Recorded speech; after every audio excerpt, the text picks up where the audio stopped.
Sahabat hijrah, inilah kisah sedih Nabi Muhammad di balik peristiwa Isra Miraj. Sebelum mendengarkan kisahnya, alangkah baiknya bila subscribe, like, dan share, agar channel ini semakin berkembang. Terima kasih. Peristiwa Isra Miraj Nabi Muhammad menyisakan kisah sedih yang mendalam, yang dikenal sebagai Amul Husni atau tahun-tahun kesedihan. Amul Husni sangat berkaitan erat dengan peristiwa Isra Miraj. Pada tahun itu, hati Nabi Muhammad merasa sangat sedih. Salah satu yang membuat Nabi Muhammad begitu sedih lantaran beliau ditinggalkan oleh dua orang yang begitu beliau dikasihi.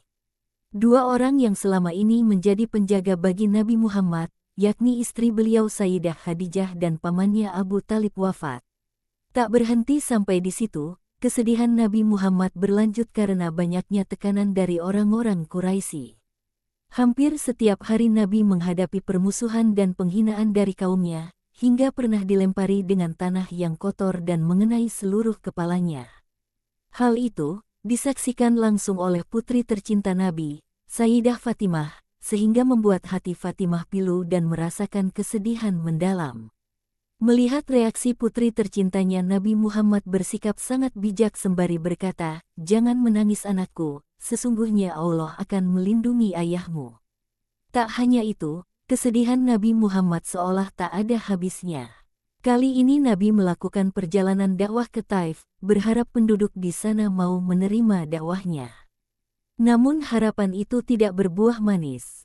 Penduduk Taif enggan menerima dakwah dari Nabi Muhammad. Bahkan penolakan penduduk Taif dilakukan secara kasar. Mereka mengusir Nabi dengan melempari batu yang membuat luka pada kaki Nabi sampai mengucurkan darah hingga melekat di sandalnya karena darah yang mengering. Menghadapi penghinaan yang teramat keras, Nabi tidak mengutuk mereka, tetapi justru berdoa, "Wahai Tuhanku, tunjukilah kaumku, karena sesungguhnya mereka belum mengetahuinya." Di tempat itu, di bawah pohon anggur milik Utbah dan Syaibah, beliau menengadahkan tangan ke langit, hanyut dalam suatu doa pengaduan yang sangat mengharukan. "Wahai Allah Tuhanku, kepadamu aku mengadukan kelemahan diriku, kekurangan daya upayaku dan kehinaanku di hadapan sesama manusia.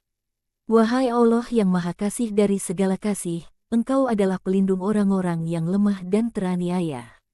Engkau adalah pelindungku. Tuhanku, kepada siapa Engkau serahkan diriku? Apakah kepada orang jauh yang membenciku atau kepada musuh yang menguasai diriku? Tetapi asal Kau tidak murka padaku, aku tidak peduli semua itu. Rahmat dan karunia-Mu lebih luas bagiku, aku berlindung dengan cahaya-Mu yang menerangi segala kegelapan, yang karenanya membawa kebahagiaan bagi dunia dan akhirat, daripada murka-Mu yang akan Kau timpakan kepadaku. Engkaulah yang berhak menegurku sehingga Engkau meridaiku, tiada daya dan upaya kecuali dari-Mu." Atas kesedihan dan kesusahan yang dialami Nabi Muhammad itulah, Allah memberikan hadiah berupa peristiwa Isra Miraj. Perjalanan dari Masjidil Haram di Makkah menuju Masjidil Aqsa di Palestina, lalu dilanjutkan menuju Sidratul Muntaha untuk bertemu langsung dengannya. Perjalanan yang dilakukan Nabi Muhammad dari Masjidil Haram ke Masjidil Aqsa merupakan bagian dari perjalanan untuk menghibur Nabi atas kesedihan yang telah dialaminya. Begitulah ringkasan kisah memilukan Rasulullah Shallallahu Alaihi Wasallam. Semoga menjadi pelajaran untuk kita semua. Amin ya Robbal Alamin.